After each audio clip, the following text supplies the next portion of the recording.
Okay. And I'll do that one more time. So quiz, breakdown of a vinyasa class, name of each step, pinnacle for each step, line or lines of focus for each step, and then the 5 class composition principles.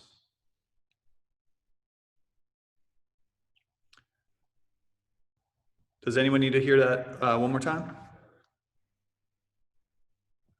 No, okay, go at it. While they're doing that, we'll slide back and set it up. I think we can stop recording right here. Just pause it. I'll just pause it. And the whole thing was broken down for the name of each step, the pinnacle of each step, lines of focus, all of that, right? Open up your notes. It's in the manual too. I'll try to figure out what page real fast, but and just check yourself. See what.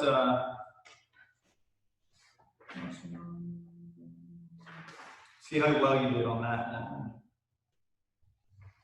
And if you have any questions, you can just unmute yourself and fire away.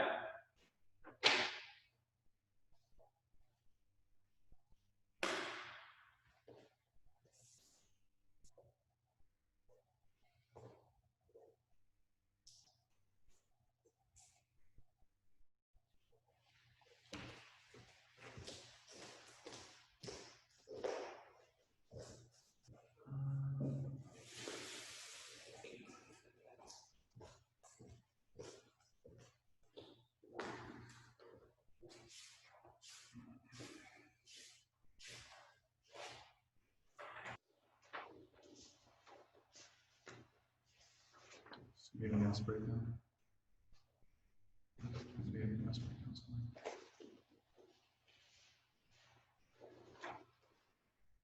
Class composition for 5 principles.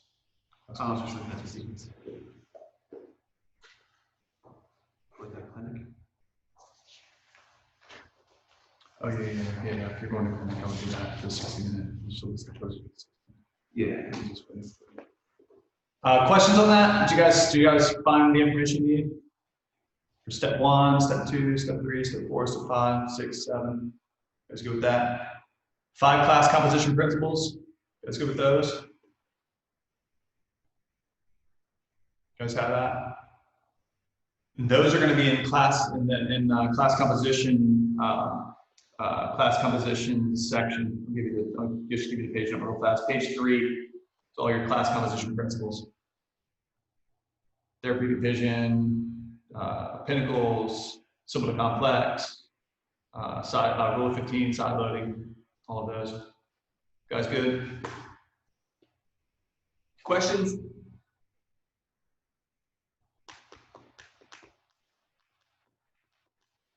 Cool. All right. So what we're going to do now is clinic the 3rd step. The 3rd step is the balancing and backbending sequence. So wherever you take notes on the postures and the tutorials that we've been doing, the posture breakdowns, grab that and be prepared to take some notes and or ask questions. Cool? All right. So when we finish step 2, I'll get closer. John's gonna do the movement. They can see the shadow of you disrobing, John. You guys see my ripple pants? Stripper pants? Yeah. It's like,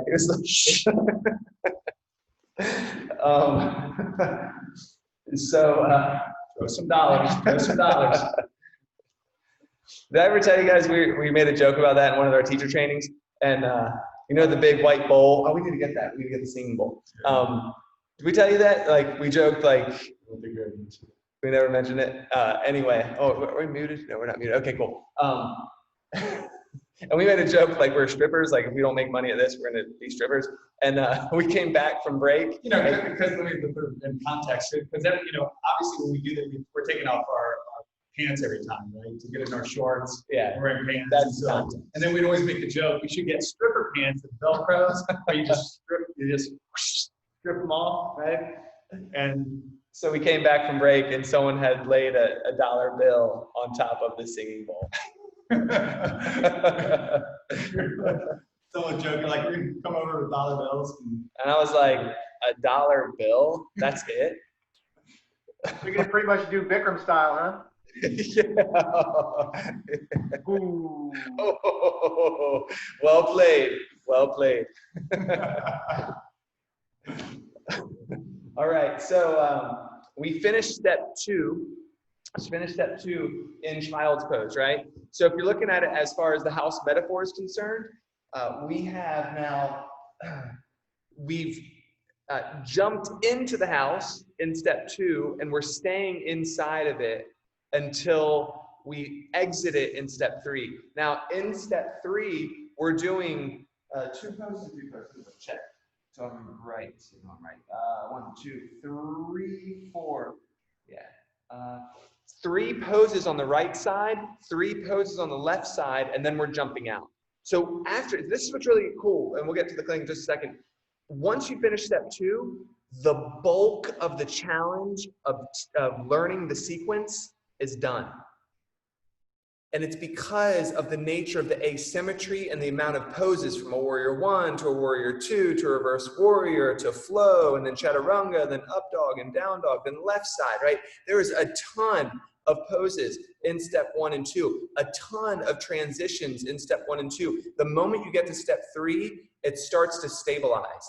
We finish out a little bit of the asymmetry in step 3 with the lizard lunge and the half splits and the knee down low lunge back bend, right side, left side. Once we jump out, it's basically like just a few more poses left in the sequence. Cool? So if you're struggling, step 1 and 2, once you've gotten that wired here, it gets easier after that. All right, let's check this out. So we're in child's pose, and John extends the arms forward. He's gonna lift the hips, tuck the toes, and push back to down dog. From down dog, he'll lift the heels and sweep the right leg high, and then he's gonna step forward and into lizard lunge. So the basic body position for lizard lunge is to drop the back knee down, to untuck the toes, and place both hands to the inside of what is his right leg at this point. So that's the basic body position. It also happens to be the modification. So remember, the structure of our clinicking is always basic body position. Any modifications? How do you deepen? What's the deepest expression? And then how do you get out of the pose? Cool? So the way to deepen this is to press the hips forward, because what we're focusing on is hip extension. Hip extension. If you look at back bending, and so here we are in step 3, what's the pinnacle pose? Standing bow. Cool. And standing bow is the first time. What's that? It was step I'm sure everyone's in it. And it's the first time that we're accessing the deep front line in back bending. And the reason I say that is because back bending is made up of 2 major components: hip extension and spinal extension. So what we're isolating here, this is going to make sense when we get to step 6, because that's all back bending. We isolate hip extension, we isolate spinal extension, and then we put it together. That's the simple to complex. Hip extension, spinal extension, put it together. Simple, complex. Cool? So here, what lizard lunge is a pure hip extension pose. So what John's going to do to deepen is press the hips forward and down. When you meet your limit of hip extension, which is the front of the hip over here, what will happen if you try to move in deeper is the spine starts to round. So what you want is maximal hip extension for what feels good in your body. And then when you start to move any deeper, if you feel the flexion of the spine, the rounding happen, then you know you've met your limit, and for you to go any lower requires spine movement, requires flexion of the spine. Does that sound good? So what's the next way to deepen is the forearms can lower down. You have the option here of tucking the back toes under and straightening the back leg. So for some people, that actually won't feel like it's deeper, but some it will. I'm not exactly sure why some people feel that way. John, do you have an idea as to why that is? We just heard anecdotally over the years, like, you said you tuck the back toes under the deep end, but I feel like it's more if my knee's down, I can draw the hips forward. It just gives you a more muscular experience, right? You can, for some people, they'll feel like they actually move deeper into the hip. For some people, they won't. They feel like they come out of it. So it's going to be individualized, but the reality is, if you look at the plane of the back leg, if my knee is down, I can get my hips more forward. If my leg comes up, I can still get my hips forward, but it's going to require me holding the strength of that back leg to do that same work. I potentially have a little bit more space to go down, but it makes it more muscular experience, and that's kind of it. Does that make sense? Cool. So that's lizard lunge, and so the deepest expression would be either knee up or knee down. Really depends on how muscular you want to be, and then the forearms can ground down.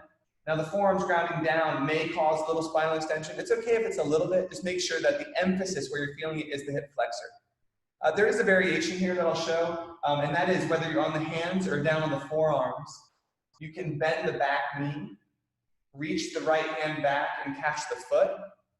So the quadricep group and part of the hip flexor, the rectus femoris is part of a hip flexor group. It gets the deepest stretch when the hips are in extension, meaning the hips are drawing forward and the knee is in flexion. So the reason this deepens the stretch is because rec fem gets a super deep stretch when the knee is bending and the hips are moving forward. Anyone ever done this and feel like, whoa, that is way deeper than regular lizard lunge, right? That's why, because hip extension with knee flexion creates the deepest stretch for the quadricep group and rec fem and the hip flexor group. Cool. Sometimes, and I'm sorry to make this personal, but I am. So when the knee that's up, it feel like it's flaring out to the right. What do you do, or do you back up? What do you do to make the adjustment there? Heel toe. So if I'm here facing you, heel toe that foot over this way. Create wider. Okay.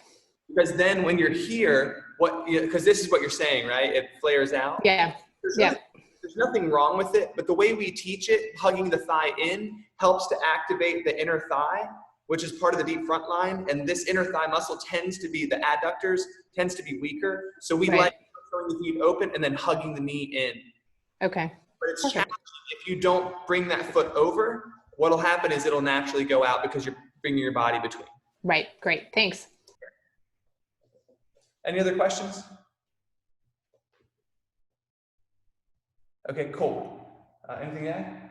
Nope. Okay, so from here, what's cool is that you're going straight into half splits. So let me say this about half splits. There's two basic variations. The first is, and it has nothing to do with your flexibility. It has everything to do with how much this knee can actually bend and what feels comfortable with it. And so the first variation, because what we're isolating now is the hamstring. Remember, standing bow is the pinnacle. And what's required from standing bow? Hamstring, hip flexor, back bend, shoulder. So this is all the little elements we're putting together now in step 3 to prepare to feel successful, challenged but successful in the pinnacle pose of standing bow. Cool? Okay, so because we're isolating the hamstring, we want the spine to stay nice and straight. Depending, not so much on the flexibility of the hamstring, I'll tell you why in a second, but the ability of this other knee to flex, to bend, you can either keep the hips higher, so there's less flexion at the knee, right? Hips right over the knee. Now, notice the angle here. This is kind of where you're going to be. So check this out. Notice the angle at the hip. This is really important because what I want to point out is this isn't modified and the other isn't deeper. It's all just a matter of how the knee feels. As far as the emphasis of the opening, which is the hamstring, you're going to get the same either way. So if you're up, totally fine. If he goes down, so that he's kind of sitting on that heel, notice the angle. It hasn't changed. This angle is what dictates the opening in the hamstring. super important. So my point is like one's not modified, one's not the other. It really depends on how your knee, the grounded knee feels. And that's if you're open enough, guys, where Chris is going. Initially, the opening is going to just simply depend on what can I get my legs straight now.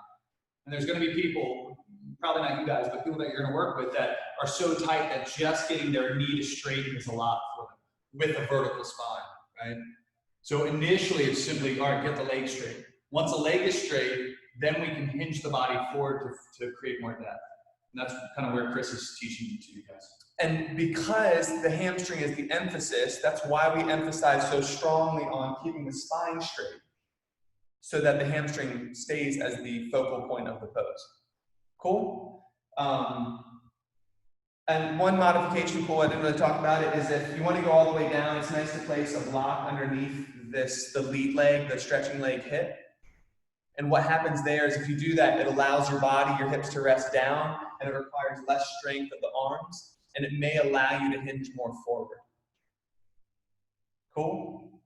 I think someone had a chat. Someone had a question. Hold on real quick. They were telling you. Stick to the yoga. All right. Okay, so that's half splits. While we're here, let's go full splits.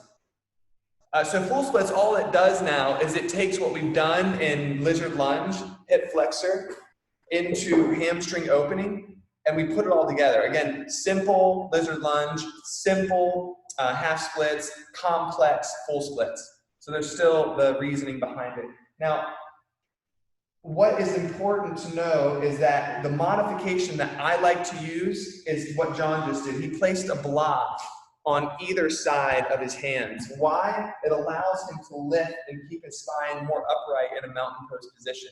It's not the only one, but it's a nice one because of how it supports you. It also allows you to more subtly refine how deep you're going, because he can press down and lift the hips up and come out of it a little bit, or he can relax the pressure in the arms and lower it down, all depending on how much he wants to feel it. The other modification as far as helpfulness is concerned is he can place a block underneath that hip. But you are limited to how tall the block is. So at a point, what may be perfect for you may not be right because your body's more open and you're ready to move deeper. Or you may be tighter one day and you need a micro inch off of that, right? You need to lift off a little bit, which could be the case too.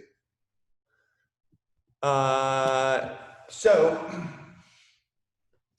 what's happening here, once you find the right amount of depth, Melody, I'll get to your question in just a second, of the hips, you can accentuate this in one of two ways. The first way is hinging forward, right? What's that going to do? Open up the hamstring, because more flexion of the hip helps to deepen the stretch in the back line, specifically the hamstring.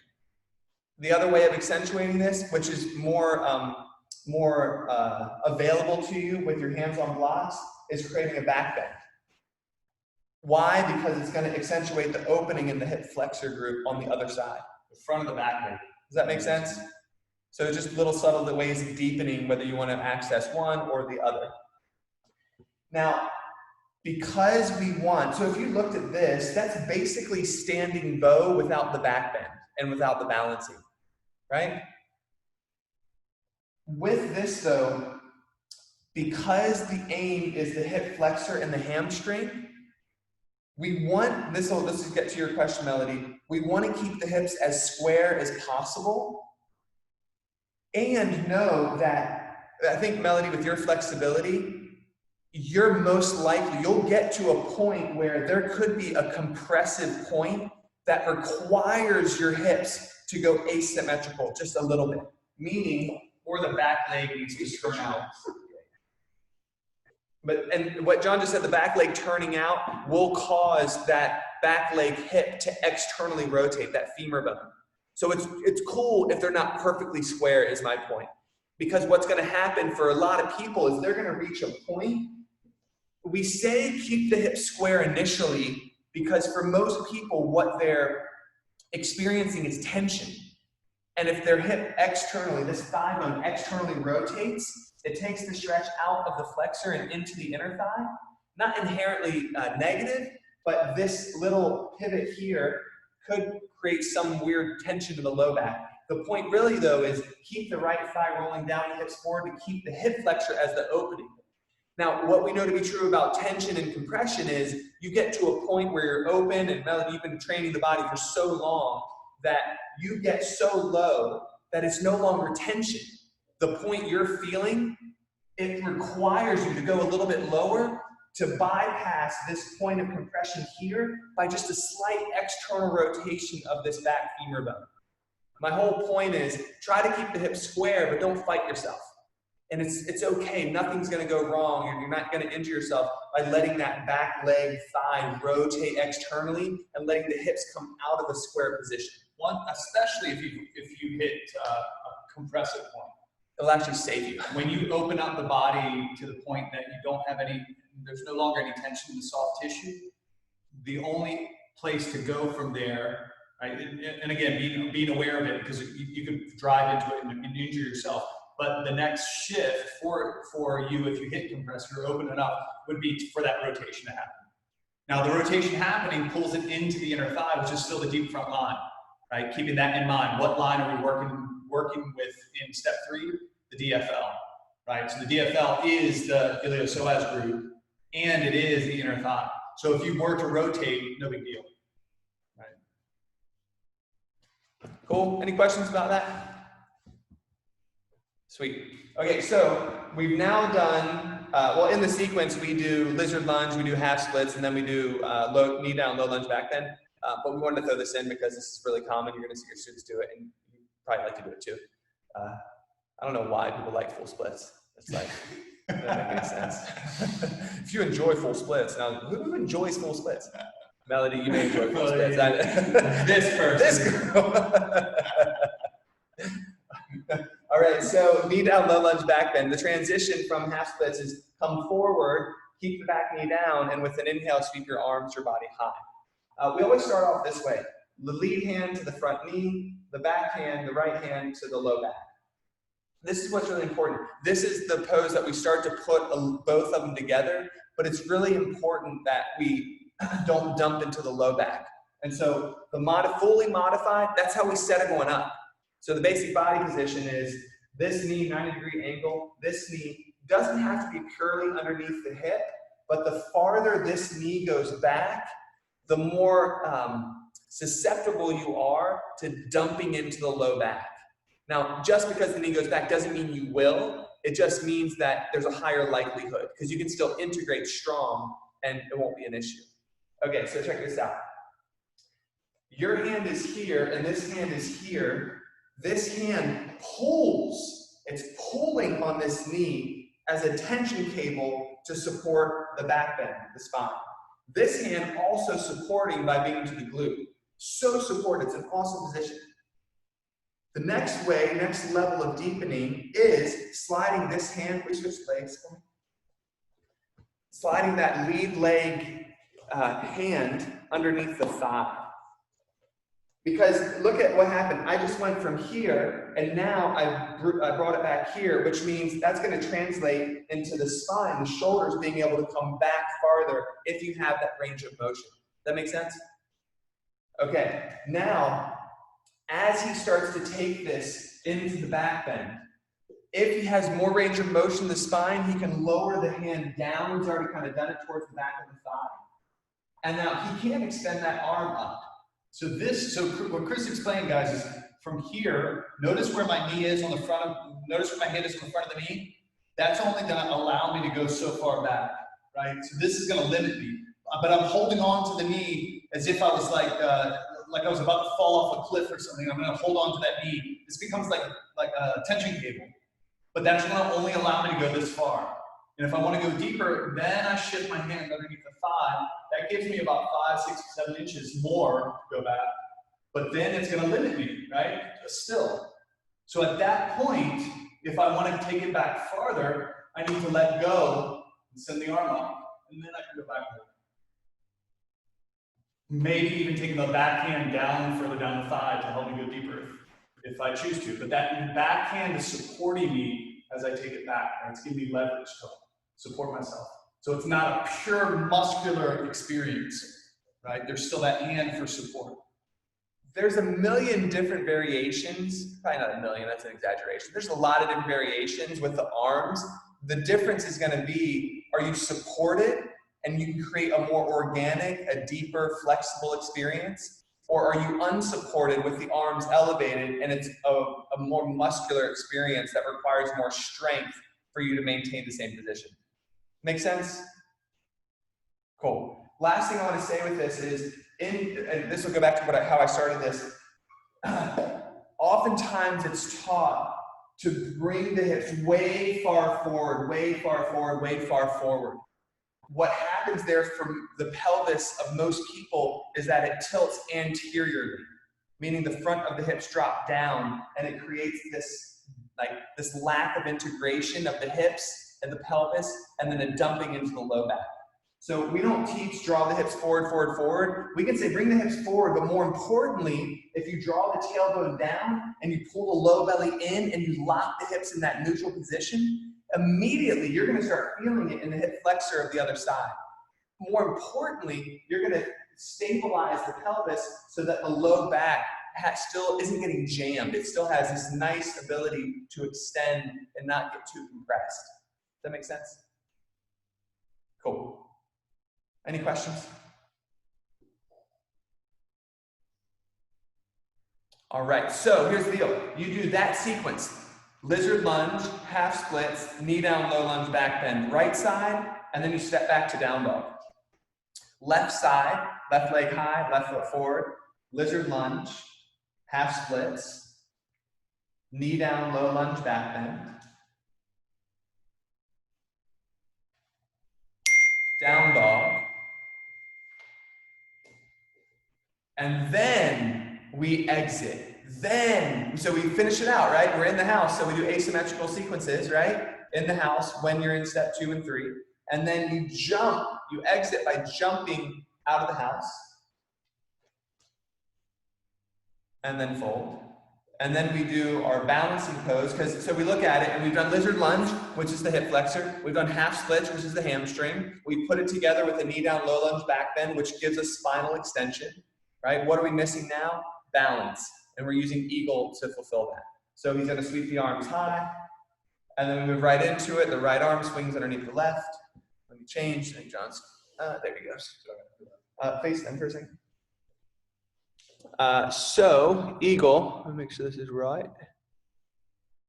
You see more of him, less of his feet. Well, you want to see my feet for this. So a couple things you're going to teach me. They're seeing it. Be quiet. More important. All right, check this out. I don't really know what you're talking about. So the right arm was underneath the left. Let's talk about the hands just for a second. Relax. So if your the modification for the arms is to catch opposite shoulders. It could be just the broadness of the shoulders that people are dealing with. If like super big, like weightlifters that are really like muscled up in the chest and the shoulders, like John is, like super big shoulders. He's a huge weightlifter. No. They may, like catching opposite shoulders is really good, or it just could be shoulder issues. You have sensitivity, no big deal. What you're looking for is eventually getting the elbows to align. Once the elbows are aligned, then you can start to bring the hands together. If you can't get the hands together, use a hand towel. Use a hand towel. Do we have a hand towel?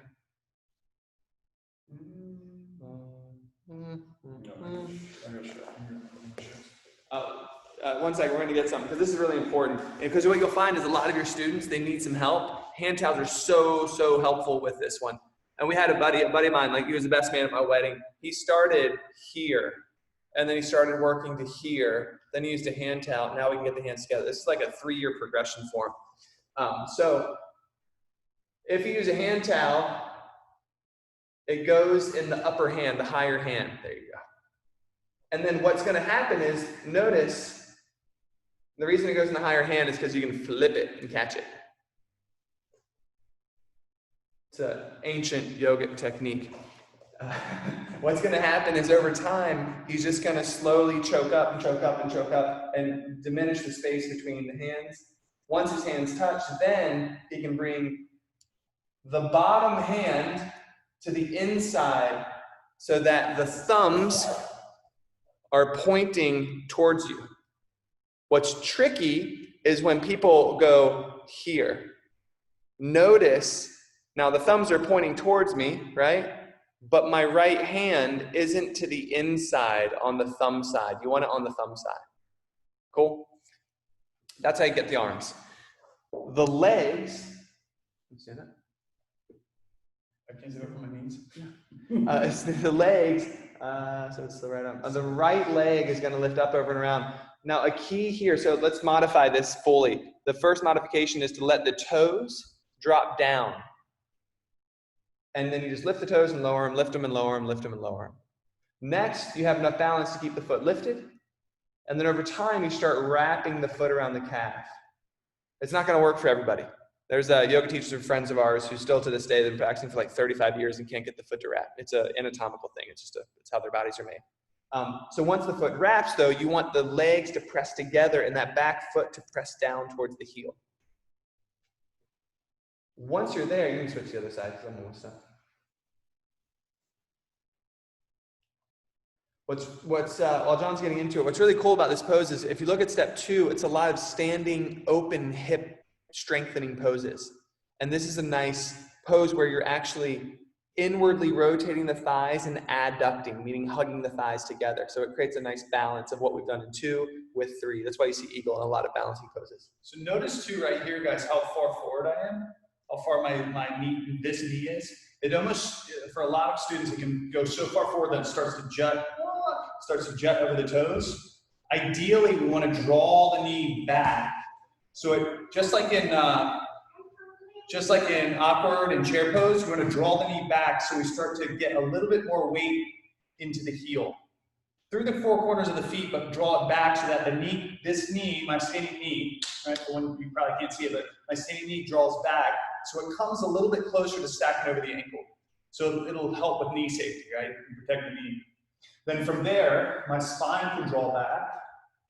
On this side, my spine can draw back. And then I have the choice. I can keep my elbows pulling into the chest. That creates a specific opening in the shoulders and upper back. Or I can lift the elbows, which creates a little bit different opening in the shoulders and upper back. I can draw my hands forward. Right? So if you look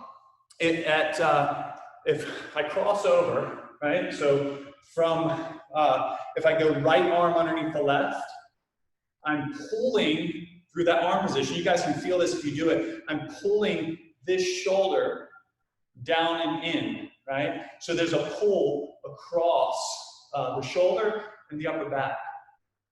I'm doing the opposite side leg, right? Wrapping this so there's a pull on that hip and the low back. So it's a diagonal line from here to here. You guys see that? That pull, and if you can imagine what that's doing across the back, there's a diagonal line going from there to there across the back of the pull. That's the reason we do right arm under, right leg over. Left arm under, left leg over. So it creates that wrapping pull across the body. Does that make sense? So it's doing work in the shoulder and upper back, it's doing work in the hip and the low back, but then if you look at it in the larger sense, it's doing a line of pull across the entire back. Cool? You guys good with that? Questions about eagle? You guys good? Okay, cool. So let's keep going. So after we do eagle right side, we do eagle left side. So eagle right side, eagle left side. Come back into mountain pose, and we're going to come into, then we come into standing bow. So at this point, guys, we've opened the front of the hip. So we've gotten the iliopsoas group, the hip flexors. We've gotten the hamstrings. We've done a back bend. We've done a balancing pose. We've hit all our elements. It's simple to complex. The idea is simple to complex. We've worked all the simple poses. And even if we've combined, even if you're teaching a class where you combined, if you did full splits, right? You did lizard, half splits, and then full splits. There's simple, complex, right? you're prepped for standing bow. You've done all the simple poses and you maybe even built them up to more complex, and then eventually you hit your pinnacle. And so the pinnacle now is standing bow. You guys good? Questions on that concept, that idea? Hey, John. Yeah. So we can all, this is where in the practice you can go from eagle to open up to half moon and then roll into standing bow on the same side. Is that correct? Say that one more time. You can roll we can go from the eagle. Huh? We can stay on the same foot, go straight into half moon, and then finish out standing bow on that side, and then just complete the other thing on the other side. Correct? You could. Thrown in. Yeah, totally, Phil. You could. It's the only thing. The only thing you want to keep in mind is how long you're balancing on one leg. Now, technically, half moon isn't a balancing pose, but you're still loading that hip. You know what I mean? So if the sequencing was like, so if the sequencing was here, and then I came out and did a half moon, right, and then came back up. Are you saying from pose to pose to pose, or take a break in between? No, just like what you did. Instead of returning your both feet back down to the mat each time, just keep that one foot. Like I know a lot of the teachers, and you guys have done it several times, and I understand you guys are driving like our script that we're looking at here and what's being taught. You know, definitely, it goes eagle to standing bow, but a lot of the times, that half moon is thrown in between these. Is there another place in the practice? Or is this is it? This is where half moon's going to go. Oh no! So check it out. Because what John meant by technically it's a standing pose, right? Because of the closed. Last week or the week before. What's that? You talked about that last week or the week before online. Remember? Yeah, that's right. Exactly right. So if we're talking like being really specific now, a balancing pose is when there's one closed kinetic chain, meaning 1 foot grounded. Hold that for just a second. So Phil, let me just address the first question first, and then I'll let Chris take this idea around half moon. Yeah, thank you. So what you'll see a lot of teachers do is come into a half moon like variation where they're doing something like that, and I don't like, so as far as sequencing goes, I wouldn't sequence that way. I hope our teachers aren't sequencing that way. It's too much loading on that hip. So if they were so they're going eagle, and they go half moon, and then they go standing bow. It's clunky, but more importantly, there's too much loading in that hip. It's not quite depending how long they're holding it, it may not violate the rule of 15, but you're not only are you on that hip, but you're taking the hip from closed to open, which you don't want to do. So at most, I would go eagle, and then maybe right into standing bow, or half. I wouldn't even do half moon into standing bow, because that's open and then closed again, which can be compromising on the hip. Yeah, it's tough when the leg is bearing weight and the hip is being it's not compressed in a bad way, but let's say this: the hip is bearing weight. To force it in that weight-bearing position when all the weight of the body is loading down on 1 foot and that same hip is taking the weight, to open it up and then close it down. And then to do it again, right? That's what you want to be careful of, because hips can get compromised in that way, especially when you're doing it towards the end of a challenging sequence where strength is being diminished, right? And so that's kind of the why. That's why we're with that, the nature of it being an open hip position, to go back to closed, I would just be careful of that. Now, where can it go? It can go in step 2 or step 3. Step 2 is nice because it technically, because you have 2 what's called closed kinetic chains, basically, meaning it's 2 parts of the body that are touching the floor. It's technically a standing pose. Balancing pose is 1 closed kinetic chain, so just 1, right? Obviously the foot, if I did a pose where it's just 1 arm down. Right? 1 arm handstand. 1 arm handstand, or like a 1 arm whatever, that would be technically a balancing pose. But anytime I have 2 closed kinetic chains, it's technically a standing pose, right? So this, although there's some balancing required, is a standing pose. I have 2 closed kinetic chains. The moment I decided to do this, all right, now it's a balancing pose, right? All right, hey, completely got you. Sorry, I think there was a little confusion on my part as far as like the sequencing, but that makes sense. And when you like put in perspective, opening, closing the hips, and the different movements, it makes complete sense. Yeah, I wasn't trying to say the teachers are doing that. Maybe I was just confused. Sorry, I haven't been at Hot House for a little while. I'm just kidding. And what's cool about it, though, what I love about Half Moon is how versatile it is. That's why you see it in 2 and you see it in 3. Like we'll introduce it in 2, and then we'll reintroduce it in 3 with this added element of bending the knee, reaching back. So it's a fun pose. It's cool, and it's cool because it works in different places. So what Chris is describing, guys, is simple to complex, but you're introducing a pose or an element in 2 as a standing pose, so that when you do it in 3, you can build it into a more balancing experience. That makes sense. Cool. All right, so then we come into standing bow. And so I'll bend one leg, reach back, and for standing bow, I could do this pose by catching the outside and kick here, or catching the inside. The inside's nice because it creates an external rotation of the upper arm. But doing a straight grab like this is a pretty neutral position for the shoulder. What you guys are going to want to look for in your students is when they do an internal rotation of the upper arm and grab, right? That locks the shoulder down, and then they're kicking and trying to pull from that position.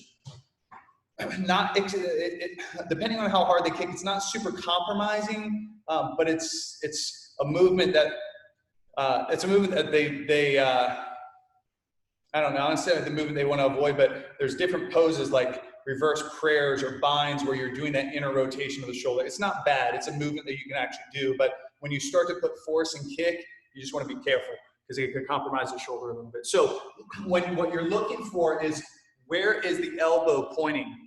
If my elbow's pointing out, or let me say that, if your student's elbows are pointing out, you know the grip is wrong. If the student's elbows are pointing in, the grip is right. If it's pointing straight back, it's probably a neutral grip, totally fine. If it's pointing in, then it's right. If it's pointing out, and they could catch the inner foot and have the elbow still pointing out. So look at the elbow. That'll be your flag for whether they're right on the grip or not. Does that make sense? Yeah. Elbow out, shoulders rotating in. Elbow in, shoulders rotating out. Cool? Okay, so yeah, he's got the foot. Did you talk about the grip on the foot itself? Not yet. Okay, so if you look at the grip on the foot itself, so I don't get super close, it goes from instep, right? So instep, why instep? Because if you were to point his toes, the toes are higher. It's easier to get the instep for most people. The way to deepen the grip, so that's most modified, is to catch the ankle, or you can get the shin. What happens is, when you get to the shin, you now don't have to worry about any range of motion in the ankle, because now it's just knee and hip that you're dealing with. Extension, extension. Cool? So if you have the range of motion, get lower, get to the shin. It's going to give you more leverage, and it's going to take one of the joints out of play. Cool, it's going to give you more leverage because you're just working with the shin bone itself, not the instep, and then all of a sudden the ankle and its rotation you got to deal with. Cool? So once you have the grip all set, and on this side, the right arm reaches high. You good? You good? So the work initially is just to kick. The kick is where most of the pose is. As he kicks, he's working, and the feeling of kicking is like, I'm trying to press the shin back, but at the same time, I'm trying to lift the foot up. It's like you're trying to straighten the leg. The kick is what creates the hip extension. There's some opening of the quad, but it's mostly hip extension and spinal extension, which makes sense now because we put those two together in lizard lunge and half splits, and then knee down, low lunge, back bend. This is more complicated, which is why it's a pinnacle, because there's also balance required. So then, as the kick happens, the belly lowers down. The deepest level is belly towards parallel, chest slightly higher than the belly, and arms slightly higher than the chest, because that's how you ensure that nice back bend. What you want to be careful of, especially not so much for yourself because you guys have rocking practices, but more for your students, is when they don't kick enough and they're like an arrow, straight forward, no back bend whatsoever. You see that? The kick, that's why we say kick back first. Create that separation of the calf and the hamstring. Create the hip extension, create the spinal extension, then begin to work the body down. As the body goes down, it's the flexion of the hip that creates the opening in the hamstring. You see what, like, so you can see why we did what we did in 3 is that we're putting all of it together here. So when you look at standing bow, you're just reverse engineering all the aspects of it to make your students help them feel successful. And then the next thing is to think about, is to think about what line we're opening, right? We're opening the deep front line. So we want spine extension and we want hip extension. We want both. And we want that for our students too. So that's the other reason, like if you see someone doing their standing bow like this, it's better for them to come up, work the kick and create even a smaller back bend and some hip extension, spine extension, hip extension, than it is for them to go all the way down and have neither, right? So we want our students to start to access that line. It's tight for a lot of people, so it may not be huge back bend, spine extension, a huge hip extension, but better than them being parallel to the floor and straight as an arrow. Last little nuance of this that I want to show. John, will you face them? Talk about the knee. Is it okay for there to be like a little bit of stacking in the hips, like a little bit of the opening of the hips in standing bow, or do you want to keep them? It's a really good question. Great question, Neil. I'll break that down right now for you. Dancer and bow, mainly the hips. Yeah, I'll answer that too, Allison. It's a good question. Yeah, it's along the same lines. I'll actually probably answer both questions in this one. So standing bow is it's going to go back to actually Melody's question about hips being square or not. And when you're kicking back, face them. What you're going to experience, so there's dancer and there's standing bow. Oftentimes standing bow is called dancer prep, right? It's weird. It's just two different lineages trying to talk about the same pose in different ways. Now, when he kicks back, in dancer, the hips are supposed to be square, meaning on him, the right hip is rolling down and forward. And that's the intention, because the end goal in dancer is different than the end goal in standing bow. End goal in dancer is for his hands to catch that foot, for the hips to be square, and to bring that foot to the head, which for 99.9% of the population is never going to happen. Still deep front line work, right? So if you were teaching a level 2 class, you could use that as your pinnacle. That'd be totally fine, because there's still deep hip extension and deep spine extension. Right? But when you're looking at standing bow, the intention is more of, for Melody, that full splits position. And so, Neil, what's going to happen is when John kicks back and he kicks up, the hips, so right here, this is left hip, this is right hip. They are going to be like this. They're not going to be square. But what you want to avoid is a deep external rotation of the thigh. You want the thigh to stay rolling down, just like we were talking to Melody about in standing bow. It's okay if it externally rotates a little bit, but we want the hip flexor to be the one of the points of emphasis. And so in standing bow, the hips will not be square. They will be stacked to some degree, but you don't want the knee, John, will you show the knee flaring out? And this will be back to Melody's point with the splits. You don't want the knee flaring. That's that external rotation. You want the internal rotation to keep the hips, the hip flexor as the emphasis, but this hip is also going to be more elevated. In the same way that if you were to look at John in a full splits position, his hips would be like this. Or if he's doing that side, it's going to be like this. Now, here's the tricky part, and I think this is going to really help with Melody's question, is that when you're in full splits, because you're on the floor, each hip has the ability to move at equal distances. So it creates the perception of a square hips, right? Now you take that and you stack it, the grounded hip, the standing leg hip, doesn't now, because of the ground, right? Because you're standing on the ground, doesn't have the ability to move at the same, in the same position as it does if I was doing full splits.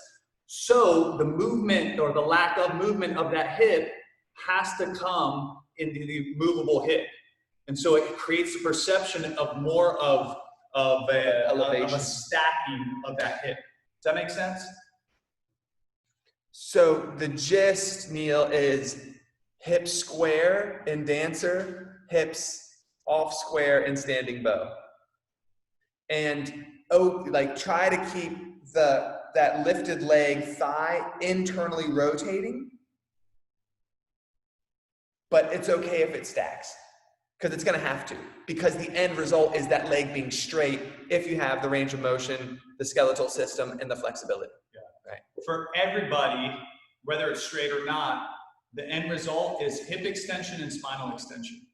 Is a back bend and hip extension, right? Is that back bend look along with the hip opening look, right? So spine extension, hip extension, that gets the deep front line. Whether the leg is straight or not, whether you have the ability or the want of doing it in the first place. The last little tip that when you look at your students when they're practicing, John, when you do it, just tilt your head. And this vexed me for years, because I would look at my students and I'd be like, what in the hell is going on? What do I tell them to do to fix that shit? Because it looks crazy, right? And then I realized where the head goes, the body follows. So all I have to do is say, hey, bring the top of the head right over the chin and face forward. And magically it all comes together. Get the head positioned like here. Now, like here. So top of the head, right over the chin. I don't know if that's true because the top of the head is always over the chin, but you know what I'm saying? But like, it's got to be like face forward. You see, I don't know if there's a better way of saying it. That top of the head right over the chin has worked over the years, but if the head is tilting, the body's going to start flaring. If you get the head right, the body goes back right. And then it's just little minute tweaks here and there. Yeah. I'll say keep the head vertical, right? Keep the head vertical. Bring your chin underneath your forehead or something like that. Keep your head vertical. Usually keep your head vertical gets that position. They're like, oh, I'm sideways. I'll go vertical now. And they get it. Cool. Any other questions? Oh, hold on. There's a question in the chat. 1 second. Oh, yeah. You're welcome. You're welcome, Neil. Dancer. Allison, that answer your question. You good? Cool. All right. So oftentimes when we finish a sequence, it's not the end of the sequence. Like we're not done and then we transition to the next one. There's usually some different movements. And so here we are, we've just finished standing bow, which is the pinnacle. But then after that, we come to the front of the mat or to the back of the mat. So you can transition really any way, but once you're here, you're gonna sweep the arms overhead and then fold forward. And then Elan's gonna come in and hang out with me for a second. And then he'll either jump back, ground the hands, seal the core, set the shoulders, walk or jump back. Tree? We can do tree in the stability sequence. Yeah, because we don't. So tree, John was asking if we want to do tree, and I was like, oh, we'll wait till the stability sequence, because standing bow in this sequence is it. I want to keep to this sequence, and then we can play around with some different stuff in the other. The longer sequence, we'll put a tree in. And what Chris was saying, there's usually a bridge, like it's kind of like a bridge pose, right? So we finish our sequence, and sometimes there's a pose that bridges that sequence with the next sequence. Or maybe there's some movements we have to finish up, like in step one. We hit our pinnacle, chaturanga, up dog, and down dog, but we still have to come out and do, we still have to get to the other side, right? So the left leg sweeps, left foot steps forward, we blah, blah, blah, step up, and then we finish it, right? So there are steps where there's kind of bridge poses or finishing to the step before we actually finish. So tree would be one of those. So we'll cover that. We'll go into detail with it in stability. So and it depends too on the intensity. So one of the things that the way we teach is the flow. Once you learn the sequence and you've mastered the sequence, and it's not what you're teaching, you start to develop how you're teaching it. The sequence then can change. Keep following the therapeutic vision, right? The myofascial methodology.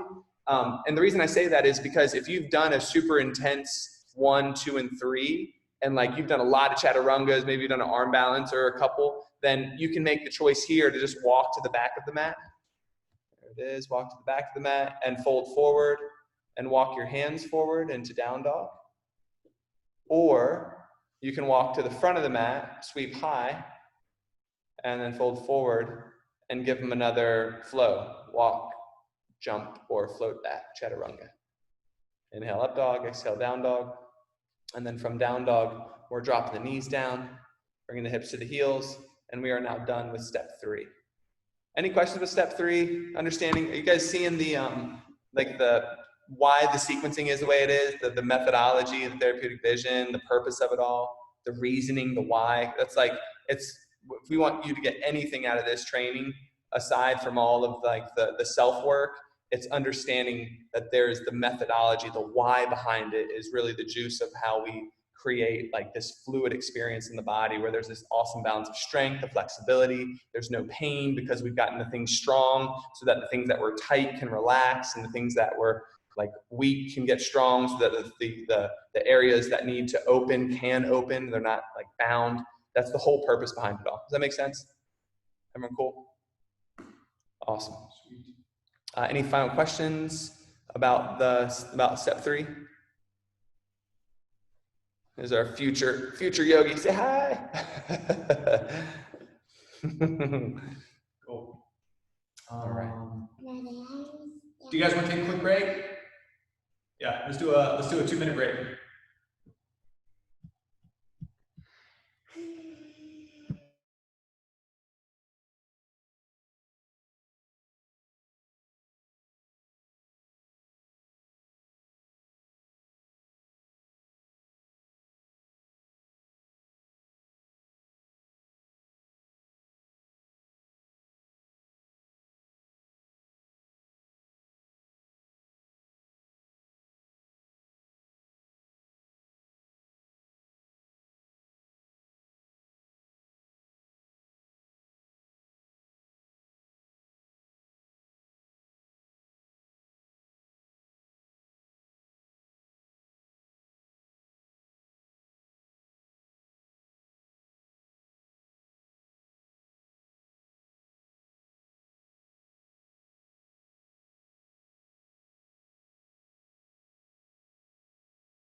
Thank you.